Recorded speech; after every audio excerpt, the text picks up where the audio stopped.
2013년 3월 20일 오후 사상 초유의 사이버 테러 발생. 국내 금융권 및 방송사의 전산망과 전국 PC 3만 2천여 대가 마비됐다. 2003년 인터넷 대란 이후 77 디도스 공격, 34 디도스 공격 등 지속적으로 발생하는 사이버 테러. 인터넷과 우리 생활이 밀접해지면서 우리는 사이버 테러 위협에 항상 노출돼 있다. 불안하기만 한 우리나라의 보안 수준, 매해 사이버 테러의 속수무책으로 당하는 현실. 이제는 제대로 된 대책이 필요할 때 전문가들과 함께 우리나라의 사이버 보안 상태를 점검해보자.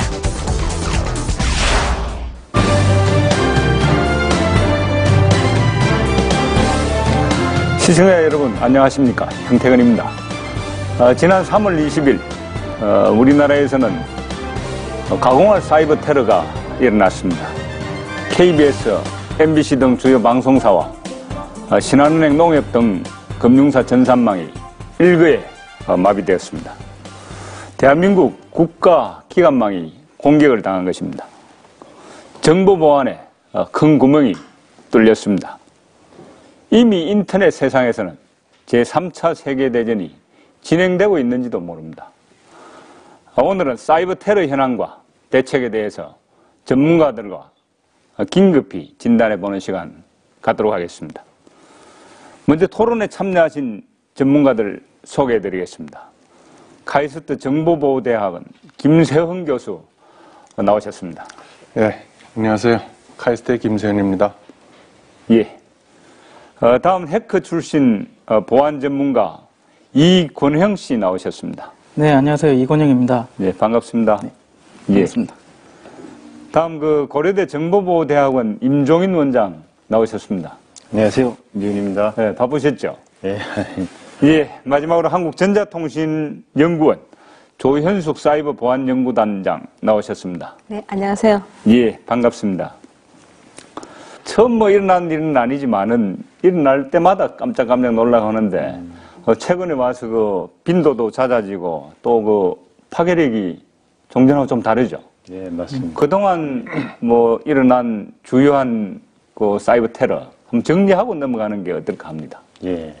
아시는 것처럼 지난 3월 20일 날 우리나라의 국가기관 방송인 KBS 그리고 신한은행을 비롯한 여러 방송사와 금융사가 공격을 받아서 사실은 방송이 일부 지장받고 금융 서비스도 중단되고 그래서 국민들이 큰 충격을 받았는데요. 사실 지난 2003년부터 우리가 1.25 대란부터 벌써 10년째 계속 공격을 받고 있습니다. 그리고 그 사건들을 보면 우리 SK컴즈 사건처럼 아니면 현대캐피탈 사건처럼 경제적 목적의 어떤 사건도 있지만 이번 사건 같은 경우에는 전형적인 어떤 정치적 목적의 사건으로서 우리 국민들이 가장 심리적으로 충격을 받을 수 있는 방송사, 금융사 이런 데서 방송 중단, 금융 서비스 중단을 시켜서 국민들한테 큰 충격을 줬고요. 그래서 더욱 파장이 커지고 앞으로 이것이 어떻게 진행될지는 기추가 주목되고 있습니다. 77 디도스 공격이 2009년에 있지 않았습니까? 그 당시에 우리가 일반 국민에게 디도스라는 단어를 갖다가 알리게 된 사건이죠. 그죠? 그리고 2011년에는 역시 마찬가지로 3, 4 디도스 공격이 있었는데요. 그 당시에는 대응 체계가 체계적으로 잘 돼 있었어요. 그래서 그나마 피해가 좀 적었다는 평가가 나오고 있습니다. 그리고 같은 해에 농협 전산망 해킹으로 인해서 금융 서비스가 마비가 됐는데 사건이 발생한 18일 만에 업무가 정상화되는 그래서 굉장히 사회적으로 이슈가 된 적이 있었습니다. 그리고 예. 올해 들어서 3월 20일 전산망 사이버 테러가 예. 일어났고요. 특히 이번 테러 공격은 좀 종전과 다른 어떤 이 경로 내지는 또 파급 과정 등등이 좀 특색이 있는 걸로 알고 있는데 사이버 테러 주범된 악성 코드를 이권형 씨는 직접 한번 분석해 봤다고 들었습니다. 철저하게 보안 솔루션과 보안 관제를 하고 있는데도 불구하고 악성 코드가 유입됐다는 것을 봐서는 내부 PC로 접근한 APT 공격이라는 것을 예상할 수가 있었습니다. 예, APT 공격 얘기를 하셨는데 종전 디도스 공격으로 우리가 알고 있는 구조하고 좀 어떤 부분이 좀 다릅니까? 디도스와 APT 같은 경우에는요, 유일하게 외부에서 노출되어 있는 PC를 대상으로 악성 코드가 유입되는 방법으로는 1차적인 방법으로는 비슷하다고 볼 수가 있습니다. 그런데 유입 후에 2차 방법부터가 좀 달라진다고 보는데요. 여러 대의 PC에 악성 코드가 유포가 돼서 좀비 PC로 만든 다음 향후에 한 번의 명령으로 좀비 PC에서 동시다발적으로 공격 대상 서버로 트래픽을 발생을 시켜서 서버 시스템의 부하가 발생을 함으로써 서비스가 정상적으로 이루어지지 않게 하는 것이 디도스 공격이라고 할 수가 있겠고요. APT 공격 같은 경우에는 사내 PC는 외부망과 내부망이 동시에 연결되어 있다는 것을 악용을 해서 악성 코드를 통해 사내 PC에 접속한 후에 사내망에 있는 서버를 침투하는 방식입니다. 그래서 목적으로 봐서는 디도스는 서버의 부하를 유발시켜서 서비스가 불가능하게 한다고 하는 목적으로 본다면 APT 같은 경우에는 내부 PC를 통해서 내부의 서버에 접속을 함으로써 중요 정보 탈취나 시스템을 파괴하는 것이 주요 목적이라고 볼 수가 있습니다. 특히 이번 공격을 그날 일어난 날 북한이 했다 이런 얘기가 있었죠. 그 부분에 대해서는 어떤 이 북한의 어떤 공격을 추정한 그런 이유가 있습니까? 그렇죠. 지난 2009년에 77 디도스, 또 2011년에 농협 사태, 이런 것들이 다 지금 북한의 소행이 아닌가 이렇게 추정이 되고 있는데, 요번 그렇게 추정하게 된 이유가 북한에서 들어온 중국에서 들어온 IP가 사용된 걸로 보고, 요번에도 지금 그런 걸로 처음에 추정을 했었습니다. 그런데 지금 아직도 수사가 진행이 돼가지고 그것이 지금 농협 내부의 IP라는 그러한 보고도 있고, 또 지금 공격 루트가 중국이 아니라 유럽에 있는 국가들이라 이런 지금 수사 결과도 있고 그래가지고 아직은 속단하기는 이르지만, 지금 사실 남북 간의 대치 상황이라든가 이런 사이버 테러라는 것이 상당히 효과적인 어떤 비대칭 전력으로 쓸 수 있다는 점, 이런 거를 생각을 하면은 이 북한의 소용이라는 것에 대한 어떤 상당한 호응은 우리가 얻을 수가 있는데, 그 확실한 확증 또 역추적을 해서 확인을 한다든가 이런 것들은 아직도 상당히 좀 어려운 상태가 아닌가 이렇게 생각을 하고 있습니다. 네. 사실 사설 IP하고 사실은 고정 IP하고 이걸 갖다가 좀 혼동해서 그런 일이 벌어졌는데, 이제 국민 여러분께서 아셔야 되는 거는 우리가 범인을 추정할 때 일단 범행 동기하고 범행 수법 이걸 따지는데요. 범행 동기는 방금 김 교수님께서 말씀하신 것처럼 북한이 될 가능성이 충분히 있고, 또 동일 전과자 우리 따질 때 북한이 작년에 중앙일보까지 여러 번 사건을 벌이지 않았습니까? 이제 범행 수법에서 우리가 이제 하려면 IP 역추적도 해야 되고, 그 다음에 코드 분석도 해야 되는데, 코드 분석은 지금 작업이 이루어지고 있고요. 역추적은, 근데 IP는 우리가 IP 세탁이라든지 여러 가지 통해서 얼마든지 쉽게 변조할 수가 있기 때문에 IP만으로 하는 건 어렵고, 그 과정에서 이제 중간 경유국들이 협조를 잘 해야 되는데, 그 부분들이 항상 보면 중국에 가서 항상 막혀버리고 그렇기 때문에 꽤 시간이 걸릴 거로 생각하고 있습니다. 이렇게 사이버 테러를 하는 어떤 이유, 목적, 분명히 있을 거잖아요. 해커들이 해킹을 하는 데는 여러 가지가 이유가 있을 테지만, 해커가 해킹을 하는 이유에는 이와 같이 홈페이지 변조나 아니면은 파괴하는 방식을 주로 사용하는 경우에는 자신들의 이름을 알리기 위해서 닉네임을 공개하는 경우가 많습니다. 그게 일종의 범죄지만은 자기 실력을 과시하기 위해서. 네, 맞습니다. 그럼 그렇게 밝히면 진실성 추정이라든지 아니면 잡혀야 사실이 드러나잖아요. 그런데 안 잡혀도 그렇게 얘기하면 믿어줍니까? 보통은 홈페이지 해킹을 한 이후에 시스템 안에다가 자신이 했다는 행위의 이름을 넣기 때문에 그거는 저희 신빙성이 있다고 보는 거죠. 처음에는 이제 이런 영웅심이라든가 호기심으로 시작하는 해커 집단도 있을 거고, 또는 체제의 차이 때문에, 또는 종교적인 차이 때문에 테러리스트들도 있을 거고, 또는 무슨 범죄 집단도 있을 거고, 돈을 하기 위한 그런 조직들도 있고, 그런 또 상대국에 대한 어떤 공격으로서 이런 사이버 테러를 하는 경우도 있을 수 있고, 그래서 동기라는 것은 상당히 다양할 수가 있는데, 아직 이런 것들이 다 추정이지 아직 확인을 해본 그런 사례들은 없기 때문에 아직 뭐라고 확정해서 얘기하기는 상당히 어려운 상황인 것 같습니다. 어떤 그 해커였던 의미는 본인들이 그 해커의 길로 들었습니까?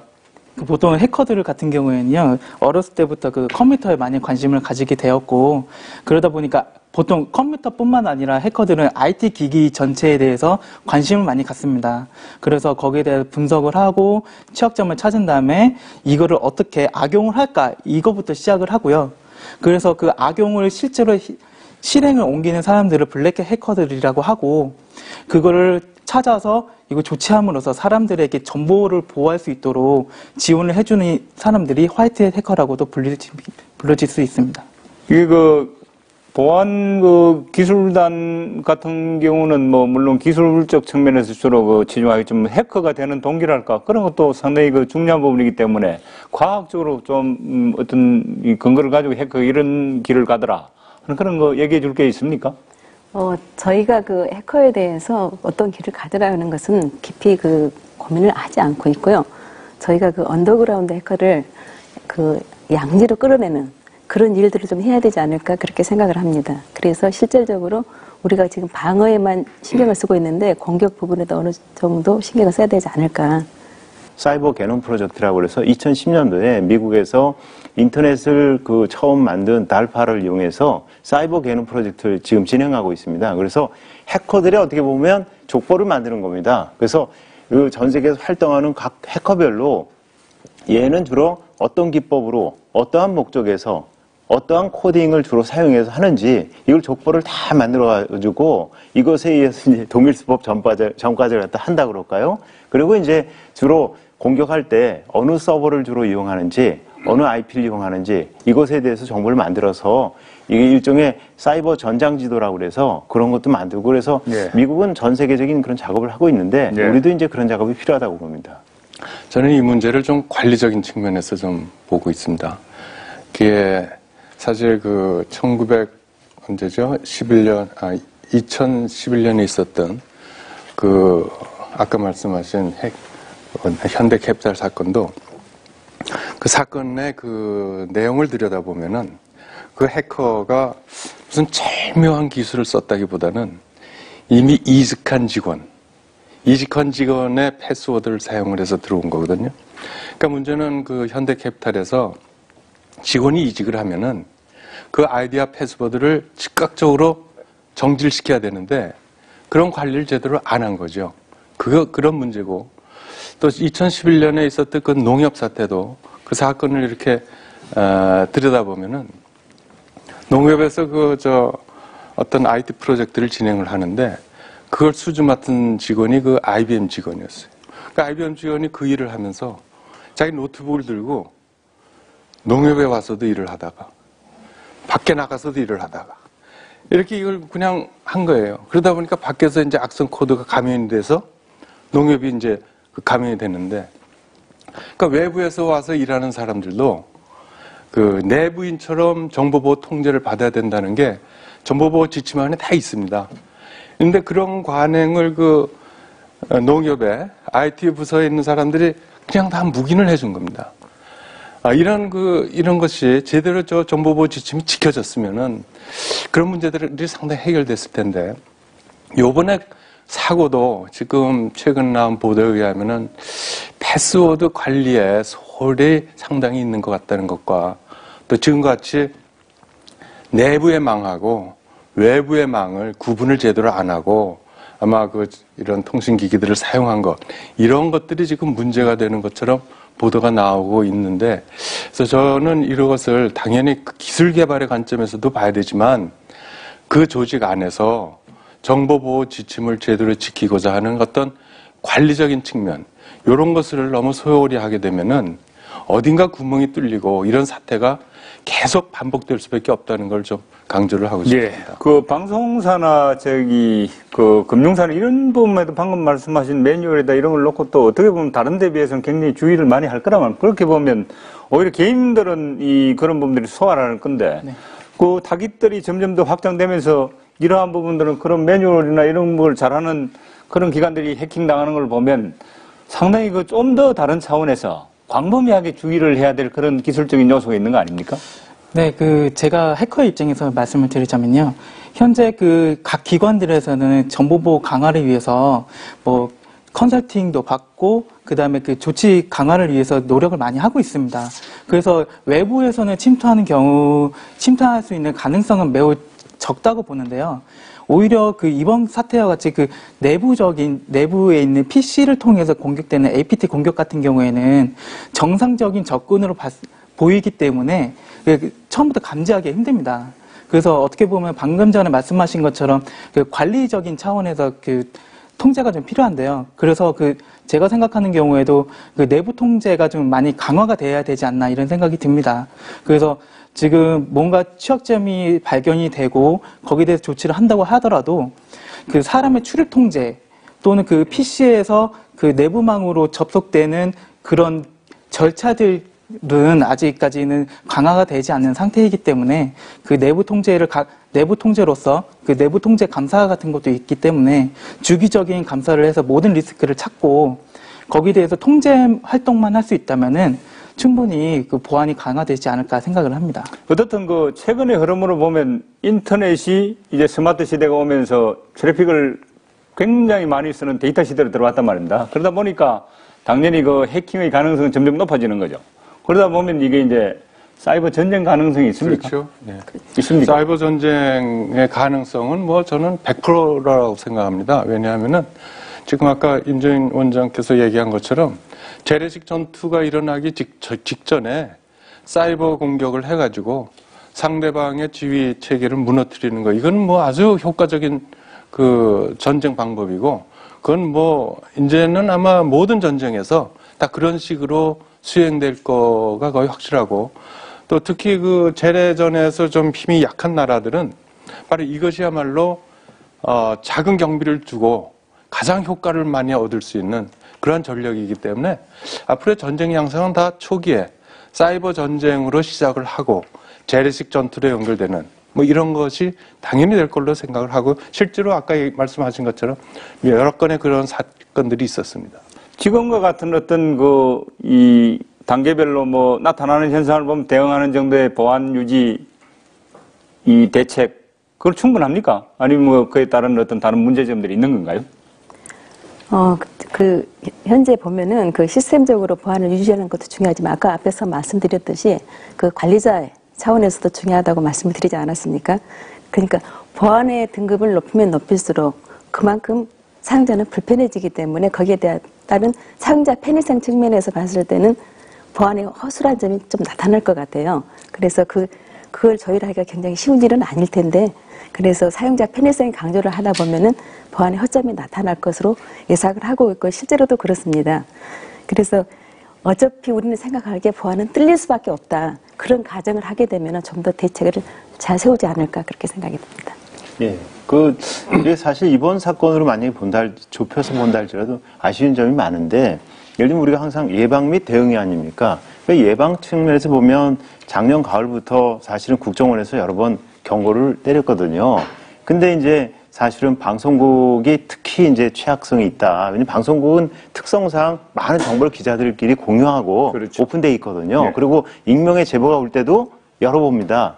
그러다 보니까 이제 취약성이 있어서 국정원에서 많은 경고를 했지만 방송국 특성상 정보기관 우리 못 들어온다 해가지고 이제 어떻게 보면 기술적인 도움을 많이 거부하고 그래서 이번 사태가 벌어졌고요. 네. 또 대응 측면에서 보도 사실 사설 IP를 착각해서 발표하는 바람에 공신력을 많이 잃었지만 민간군 합동대응팀이 만들어졌는데 방통위는 방통위대로 경찰청, 국정원 다 자기들끼리 어떻게 보면 공명심이 있어서 정보 공유라든지 네. 일관된 어떤 협조가 잘 안 이루어지는 것이 문제가 있습니다. 그래서 이런 것에 있어서 일관된 협조를 이끌어내기 위한 체계가 네. 갖춰지는 게 중요하다고 생각합니다. 우선 지난해 핵티비즘이란 이 얘기들이 이 보안 키워드로 많이 얘기가 됐어요.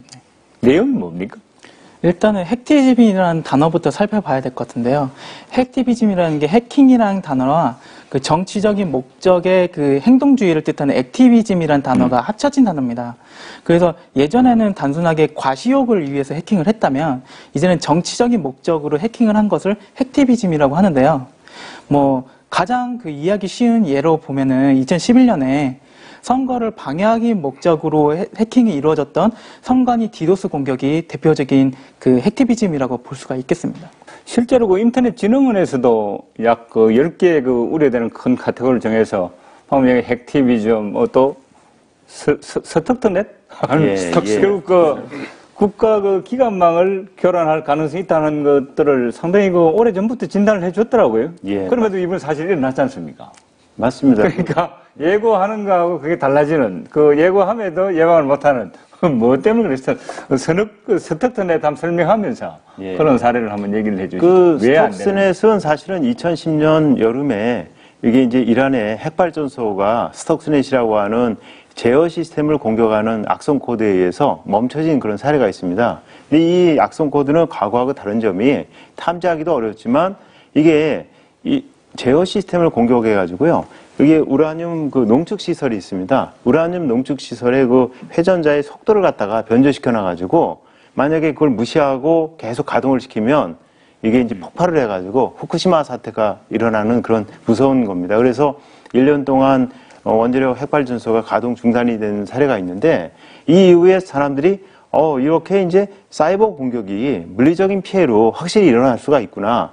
그러면 원자력 발전소가 공격받으면 나머지 뭐 상하수 시설이라든지 모든 뭐 코레일이라든지 이런 전부 공격이 가능해서 영화 다이하드 4에 나오는 것이 진짜 가능하겠구나 이루어졌고 그런 것에도 보면 처음부터 의심을 했지만 작년 여름에 그 올림픽 게임즈에 가지고 미국과 이스라엘 합작품으로 스톡스넷이 만들어졌다는 것이 밝혀져 가지고 파장이 있었습니다. 그렇습니다. 예. 좀 단순한 질문일지는 모르는데 해킹 완전히 막을 수 있는 방법 있습니까? 없습니까? 그거는 이 통신망이란데 사람이 없으면은 막을 수 있겠지만 사람이 들어가 있는 수천만 명의 사용자가 들어있는 망에서 우리가 우리 집안에 들어오는 도둑을 100% 막을 수 없는 것처럼 수천만 명이 사용하는 망에서 해킹을 원천적으로 막는다는 것은 그건 불가능하고 네. 우리가 추진하는 방향은 뭐 10년 동안에 10번 일어날 사고를 한 두세 번으로 줄인다. 이것이 우리의 궁극적인 목표지 완벽히 없앤다 그렇게 되면은 그거를 막기 위한 노력이 너무 힘이 들고 원활한 정보 유통도 어렵고 그래서 그 목표 자체 그런 완전히 없앤다. 이거는 사실상 거의 불가능한 일이 아니냐. 앞으로 우리는 이 문제를 가능한 한 적은 수로 줄이면서 안고 가야 되는 문제로 이 문제를 봐야 되지 않을까 이렇게 생각을 하고 있습니다. 예. 어떻게 보면 도둑 잡는 방법을 제일 잘할 수도 있을 것 같다는 생각이 들거든요. 네. 해커의 입장에서 네. 이거는 알려주기는 싫지만은 그래도 여기 나왔으니까 나는 이렇게 한 막을 수 있다고 생각한다. 그런 방법이 있어요. 예. 그 모이킹이라는 그 단어 자체도요. 일단 저희가 고객사의 그 의뢰받은 시스템에 대해서 실제로 해킹을 하고 그 해킹에 대해서 취약점이 발견되면 그거에 대해서 조치할 수 있도록 지원해주는 업무를 하고 있어서 방금 하신 것처럼 해킹을 해보고 난 다음에 거기에 대한 취약점에 대한 대응방을 찾는 게 저희 업무거든요. 그렇게 따져보면 이번 같은 경우에는 제가 봤을 때는 그 겉으로는 그래도 그 많이 그 보안이 강화가 돼 있지만 안에서의 들어오는 그 공격에 대해서는 지금 아직 대응할 수 있는 그 수준이 많이 낮은 걸로 생각이 들어요. 그래서 어떻게 보면 그 사람 중심에 대한 그 보안 강화가 아직 미흡하지 않나 이런 생각이 들고 그래서 그 방금 교수님 말씀하신 것처럼 그 부분에 대해서는 좀 관리적 차원에서 보안 강화를 하는 게 더 좀 시급한 첫 번째 과제이지 않을까 이런 생각이 듭니다. 기술적으로 실력이 월등한 화이트 해커를 많이 양성해서 블랙 해커라 그럽니까? 그쪽보다 실력을 월등히 낮게 하면 되잖아요. 그거는 또 아닌 것이요. 일단은 그 해킹이라는 거는 전부 다 그 컴퓨터를 이용한 것을 다 해킹이라고만 생각을 하시는데 일반적으로 그 사람을 사람과 사람 사이에도 해킹이 가능합니다. 그런 거를 일종의 그 사회공학 해킹이라고도 하는데요. 그거를 통해서 내부에 침입한 후에 그 침입한 서버 그 내부의 PC를 획득해서 공격하는 경우도 있고요. 그래서 어떻게 보면 그거를 가지고 블랙햇 해커와 화이트 해커를 구분하기 좀 많이 힘들 것 같습니다. 우리나라 OS 환경에도 약간 이 부분에 문제가 있는 걸로 오래전부터 진단이 된 게 액티브엑스 문제가 좀 있죠. 그리고 익스플로러 버전업 할 경우에 메인티넌스 문제가 좀 있죠. 그 부분에 대해 숨김없이 얘기를 좀 해주세요. 네. 우리가 우리나라 인터넷이 특정 웹 브라우저를 사용하고 있지 않습니까? 근데 액티브엑스가 실제로 광범위하게 사용되고 있는데, 그래서 다른 웹 브라우저를 사용하지 못하게 하고 있습니다. 거의 그렇게 저희가 그러니까 웹사이트나 그 접근을 갖다 제한하고 있거든요. 근데 실제로 보면은 액티브엑스가 다른 서비스도 못하게 할 뿐만 아니라 보안에 굉장히 취약합니다. 그게 굉장히 큰 문제거든요. 그래서 작년에 그 방통위에서는 어떤 전담반을 구성을 해서 그에 대한 표준화를 만들고 있습니다. 그래서 앞으로 그 웹 개발자는 그 표준을 따라야 될 것이고, 그 다음에 사용자는 현재 액티브엑스, 새로운 파일을 깔 때 액티브엑스가 나오잖아요. 그러면 바로 S라고 누르지 말고 다시 한번 살펴보고, 그 다음에 S-NO를 갖다가 요청할 때가 있지 않습니까? 그때는 반드시 백신을 한번 돌려주는 게 현재로서는 안전하다고 할 수가 있겠습니다. 덧붙여서 말씀드리자면 지금 요즘 같은 경우에는 저희 일상생활에서 윈도우즈라는 운영체제가 너무 일상생활에 되어 있어서 거기다 인터넷 활동을 하다 보면은 액티브엑스를 설치하는 것이 어떻게 보면 저희 일상생활에 너무 당연스럽게 돼 있었어요. 그렇기 때문에 좀 가장 큰 문제가 그 안전 불감증이 아닐까 이런 생각이 들고요.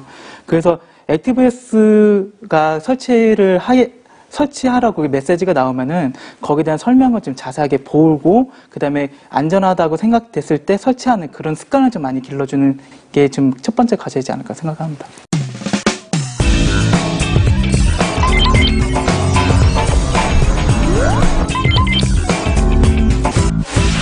사고가 나는 것도 어떤 의미에 있어서 불가피한 면이 있지만, 또 사고를 났을 때 빨리 탐지를 해가지고 그렇죠. 피해를 줄이는 거. 그 부분에 대해서 지금 그게 굉장히 중요하죠. 지금 정보 보호라 그러면은 아까 말씀하신 예방 있지만 탐지, 그다음에 대응, 이 세 가지가 이제 같이 이루어져야 되는 건데, 지금 우리 전에 2년 전에 일어났던 사건에 대한 어떤 대응 조치, 이런 것들이 어떻게 됐는가를 보면 상당히 미흡합니다.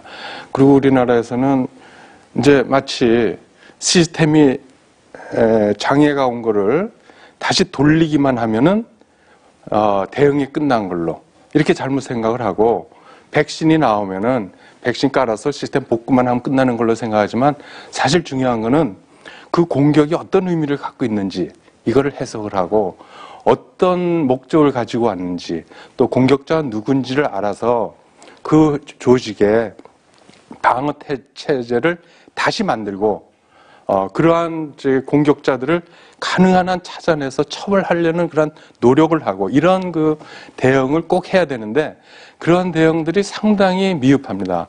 그래서 시스템이 다시 복구만 되면은 이미 다 된 것처럼 또 잊어먹고, 그렇게 되면은 공격자들은 이제 그런 그 허술한 조직으로 보는 거죠. 만일 대응 조치를 잘하고 공격자를 찾아서 처벌하려는 노력을 많이 하는 회사, 그렇다면 공격자가 다시 공격하려는 의지가 훨씬 줄어들게 됩니다. 근데 그런 걸 제대로 대응을 안 하는 회사. 저는 이번에도 2년 전에 그 사고를 받은 농협이 이번에 또 이런 사고가 있는 걸 보고 아주 좀 답답합니다. 근데 그래서 거기서는 그런 조치가 당연히 제대로 되지 않은 게 아닌가 하는 의구심을 듣고, 앞으로 좀 뭔가 이 대응을 제대로 하고 사후 조치를 그냥 시스템 복구로 끝나는 것이 아니라 뭐를 우리 그 방어 체계를 제대로 정비할 수 있는 그런 체계로 만들고, 이것에 대한 적절한 처벌 절차, 이런 것을 갖다가 꼭 수행해야 이런 공격이 줄어들지 않을까 이렇게 생각합니다. 매뉴얼이 아무리 있으면 뭐합니까? 그 부분을 제대로 숙지해서 하지 않으면 그거 전부 다 보안 큰맹이죠, 사실. 그렇죠. 알고 있는 거하고 사용 안 하는 거는 같이 가야지. 그게 다르면 전혀 의미가 없는 거죠. 예. 그러니까 이제 사실은 그러면 이제 방침이 세워져도 결국은 누가 악성 코드를 분석하고 거기에 대한 대응책을 세우느냐? 사람입니다. 뭐 여러 가지 소식에 의하면 북한은 1년에 300명씩 사실은 해커들이 나오고 뭐 수천 명이 지금 활동하고 있다 그러는데 우리나라 솔직히 말해서 화이트 해커 뭐 여러 가지 통계가 있지만 한 200~300명 그리고 분석가에 다 해도 한 1000명도 안 됩니다. 우리나라의 어떤 IT 인프라나 여러 가지 규모를 보면 뭐 2009년 우리 77 디도스 때 국회에서 대책 세워가지고 방통위랑 같이 해가지고 10,000명 양성하겠다 큰 소리 쳤는데 지금 1000명도 안 됩니다. 그런 상황에서 누가 이걸 신속하게 복구하고 분석하고 어렵습니다. 그래서 지금부터라도 우리가 이러한 사이버 영재들 키우기 위한 국가적 대책을 세워야 된다고 생각합니다. 돈은 충분합니까? 예산?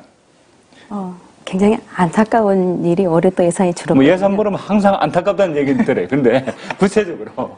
예, 제가 그 데이터를 가져왔습니다. 말씀을 드리겠습니다. 그 2009년에 그 정보보호 예산이 정보화 대비 예산이 5.6%에 시작해서 2009년에 77 디도스가 일어나지 않았습니까? 그래서 2010년에 8.2%까지 증가를 했었어요. 근데 2011년에 또 가심이 적어지면서 6.2%까지 또 떨어졌어요. 그리고 2011년에 3, 4 디도스 사건이 일어났지 않았습니까? 그래서 그 당시에 다시 또 2012년에 또 증가를 했습니다. 그 지난 2012년에 우리나라 정보보호 예산은 2,633억 원이더라고요. 그래서 그 전체 정보화 예산 3조 2,668억 원에서 약 8.1%를 차지해요. 그런데 올해 보니까 정보보호 예산이 2,400억 원이지만 전체 그 정보화 대비 7.8%예요. 그러니까 0.8%가 줄어든 셈입니다. 이렇게 사건이 터질 때마다 그 다음에는 조금 늘었다가 다시 줄어드는 그런 그 상황이 계속 반복되고 있는 게 우리나라 정보보호 예산인 것 같습니다. 그런데 미국 같은 경우는 2007년 계기로 해서 계속 늘어나고 있고 꾸준하게 9% 이상을 유지하고 있는 상태입니다. 네. 우리나라의 그 정치 역사적인 거하고 좀 관계가 있는 것 같아요. 우리는 인터넷이 보급된 90년 그 이전에는 개인정보 보호라는 개념도 없었고 금융 시스템의 보안이라는 개념도 별로 없었고 그러니까 민간에서의 정보 보호라는 것이 1990년 이전에는 거의 그 개념이 없었습니다. 반면에 미국이나 유럽에서는 이미 그때 개인정보 보호라든가 금융 보안이라는 이것이 많아가지고 투자를 쭉 해왔었어요.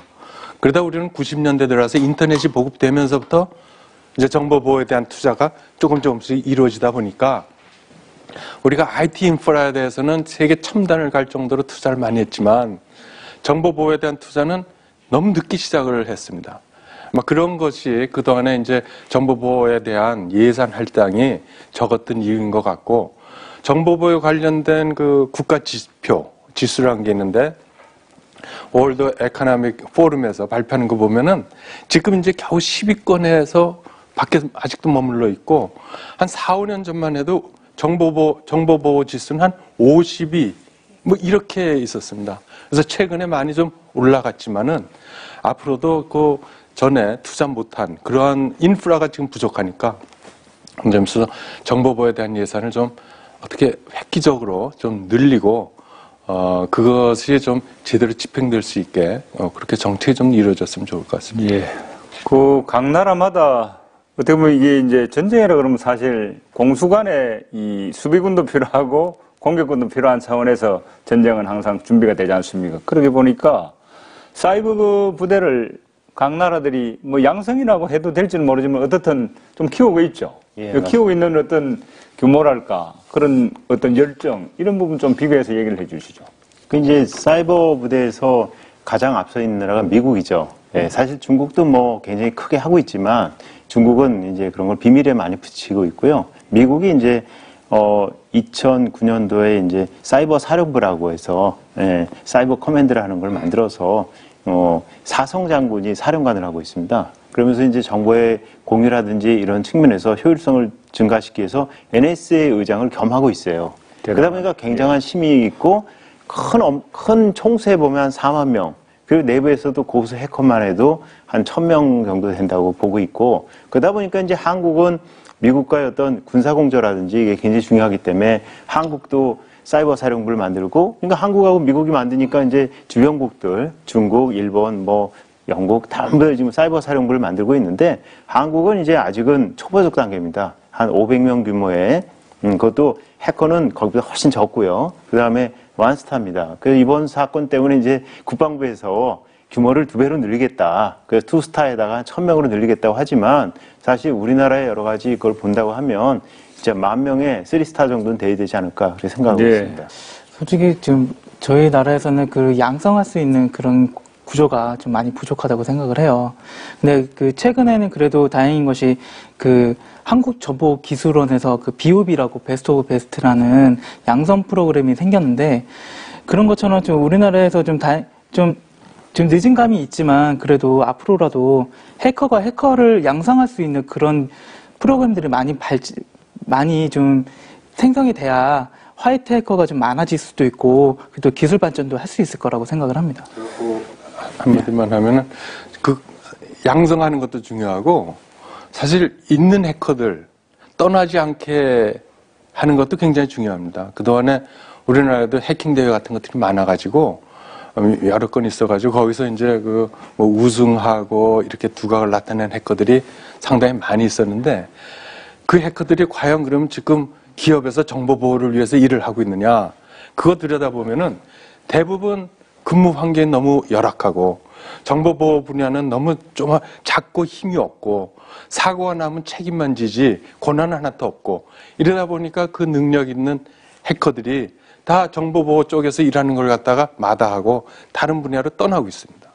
그래서 양성도 중요하지만 정보 보호 부서의 위상을 올리는 것 이것이 아마 지금 가장 시급한 일이 아닐까 저는 그래 생각합니다. 결국 초우 문제가 상당히 핵심적인 이슈가 될 수 있구만요.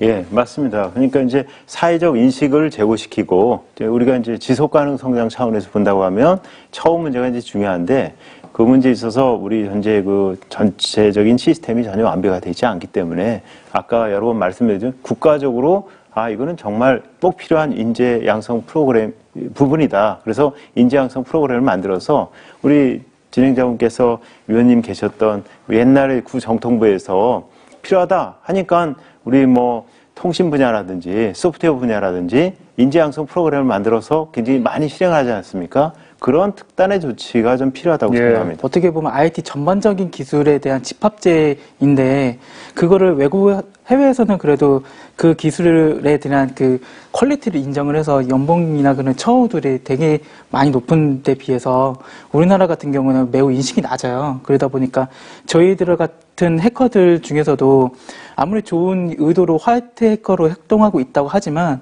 그 금전적인 그런 유혹에 못 이겨서 블랙햇 해커로 전향되는 경우도 있고요.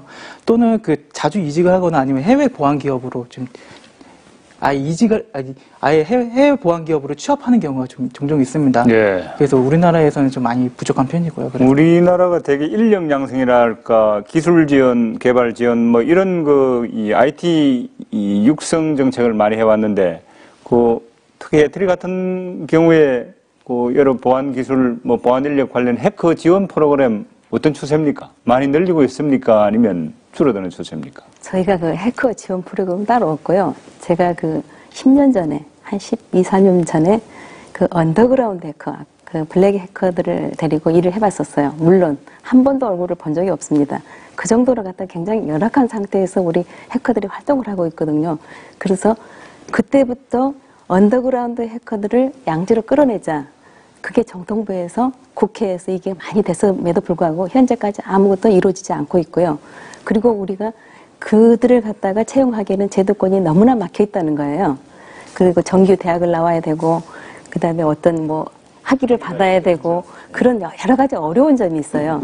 우리나라도 좀 더 그 학벌 타겟 그런 걸 좀 도입을 해서 해커들을 제대로 양성할 수 있는 그런 시스템이 좀 안타깝습니다. 예. 북한은 어떻습니까? 북한의 그 사이버 전쟁 능력 어떻게 평가돼요? 아까 조 단장께서 말씀하신 것처럼, 미국 정보기관에서 북한은 이제 세계 3대 강국 중에 하나다. CIA 수준이다. 이런 얘기 많이 있고요. 무엇보다도 사실은 우리가 헝그리 정신, 절박함이 있습니다. 북한 해커들은. 우리 옛날에 아무것도 없을 땐 공부만이 살 길이다. 그랬던 것처럼, 그 북한 해커들은 내가 이 해킹 분야에서 인정을 받으면 소프트웨어 분야에서 인정받으면 해외에 나가서 취업도 할 수 있고 인민 영웅 될 수 있고 그러니까 결사적으로 합니다. 이 여러 가지 지금 악성 코드 수준 보면 수준이 그렇게 안 높은데요. 그런 얘기를 합니다. 컴포넌트 하나하나 보면 그렇게 안 높을지 모르지만 결사적으로 뚫으려고 하니까 시나리오도 진짜 잘 만들고 어떤 식으로 해서든 허점을 찾아내가지고 지금 치고 들어와서 계속 해킹 성공하고 있거든요. 그래서 이것에 대해서 우리가 하려고 우리나라에서 진짜 고급 해커를 갖다가 발굴해서 지속적으로 데리고 있으려면은 국가에서 특단의 조치를 취하고 아까 에트리인데 에트리는 적어도 석사는 받아야 갑니다. 그러니까 해커가 할 수가 없죠. 예. 우리가 벤치마킹을 주로 좀 디즈니 입장에서는 해서 빨리 가자. 이게 이제 캐치업 전략인데 사이버 보안에 벤치마킹을 한다면 어떤 나라가 되겠습니까? 뭐 제일 먼저 되는 데가 미국이죠. 뭐 미국 아까 몇 번 이제 말씀을 드렸는데 미국에서는 이 사이버 보안을 아까 말씀드린 것처럼 이런 그 국가의 가장 중요한 그 안보 문제로 지금 인식을 하고 있습니다. 그래가지고 그 앞에 그 위에 백악관에 사이버 안보 보좌관을 임명을 했어요. 그래서 아까 말씀드린 것처럼 그 권력 기관들을 어떻게 총괄해가면서 정보보호 문제를 어떻게 추진하려고 노력을 하고 있는데 뭐 사실 그게 그렇게 쉬운 일은 아니지 않습니까? 그 힘이 그렇게 큰 그 기관들인데 그래서 아직 뭐 그렇게 성과가 크게 나는 것 같지는 않지만 그런 방향이 한 가지 방향인 것 같고요.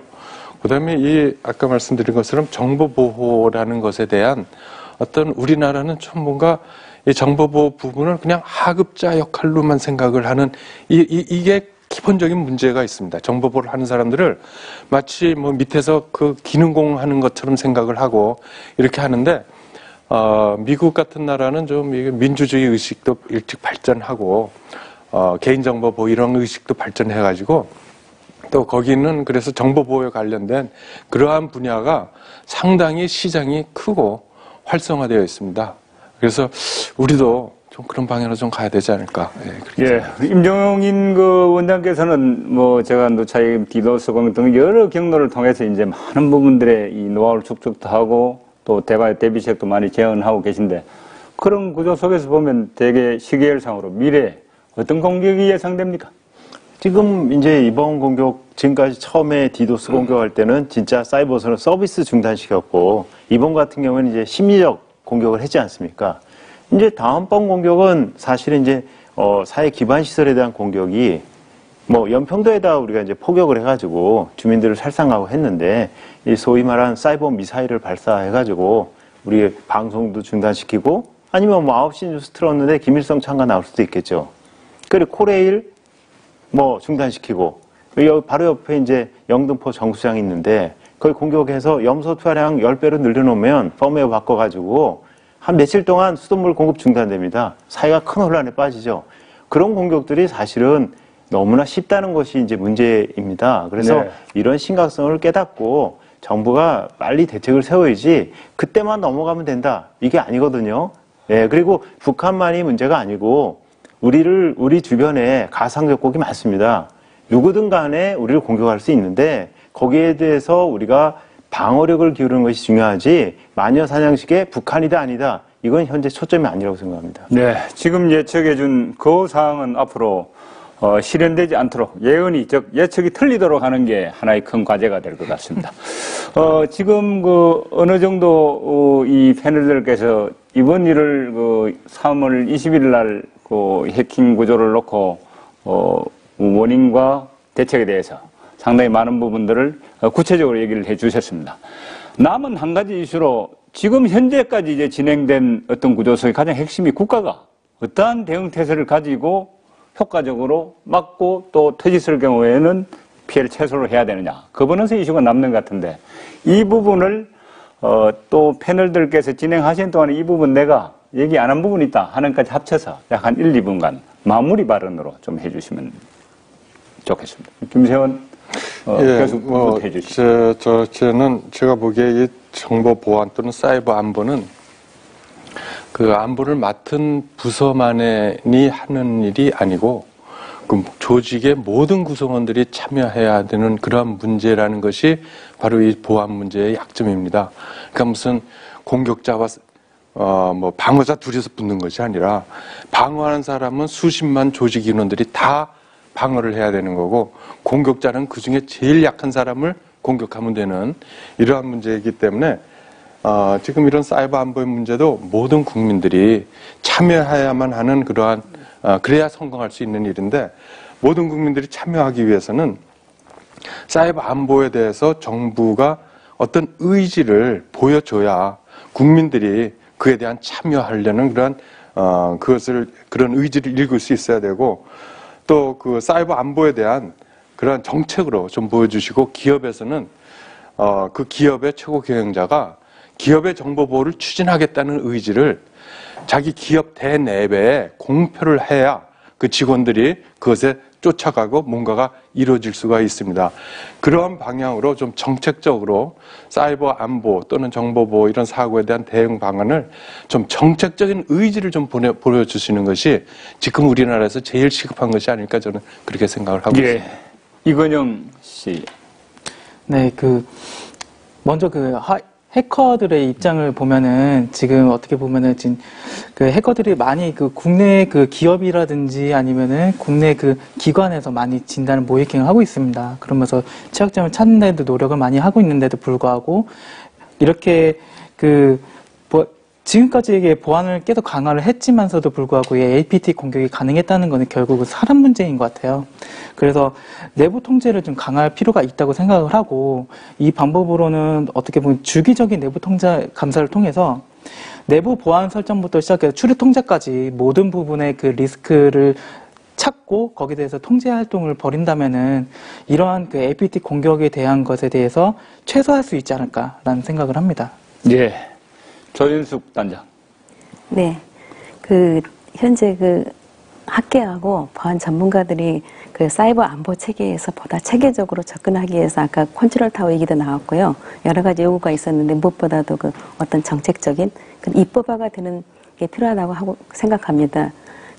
유정복 안전행정부 장관하고 민주통합단의 벤젤 의원님이 현재 어떤 법을 입법하고 계신 걸로 알고 있는데 이번 기회에 여러 가지 흩어져 있는 법들을 갖다가 통합을 해서 좀 더 일관성 있게 추진되었으면 하면 그런 발행이고요.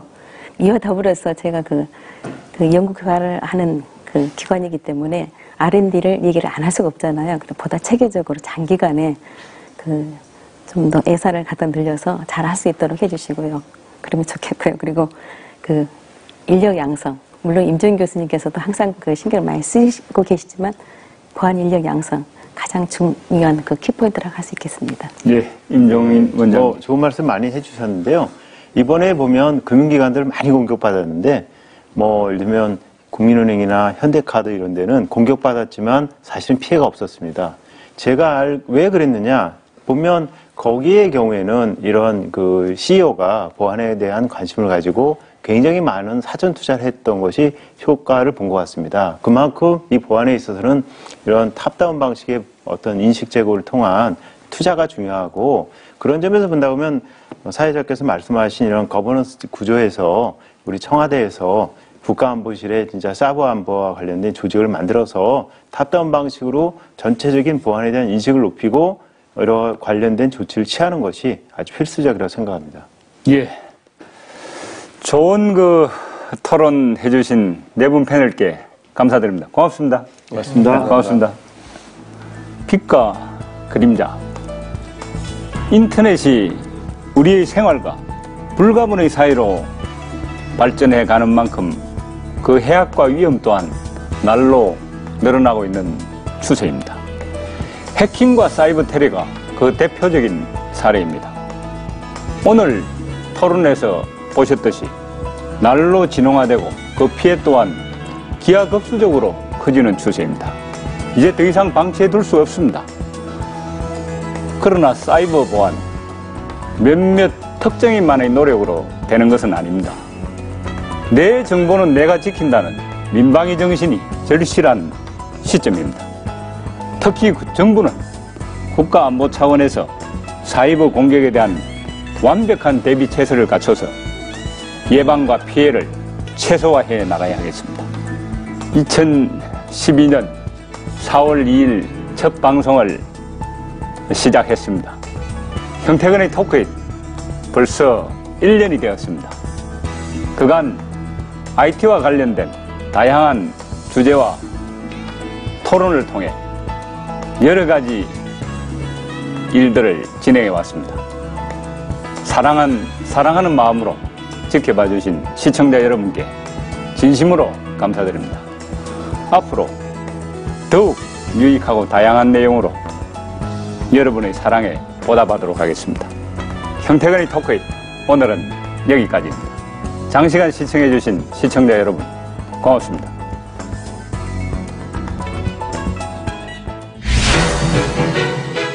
(2012년 4월 2일) 첫 방송된 형태근의 토크잇. IT 분야의 이슈와 정책을 얘기했던 형태근의 토크잇이 어느덧 1년이 됐습니다. 그동안 총 17번의 대담과 27회 토론을 진행하면서 형태근의 토크잇을 거쳐간 출연자만 해도 100여 명. 앱이 웹을 초월했다. KT의 표현명 사장, 에코시스템을 잘 만들었으면 좋겠다는 생각을 지금도 갖고 있습니다. KT의 김홍진 사장, 우리 부시게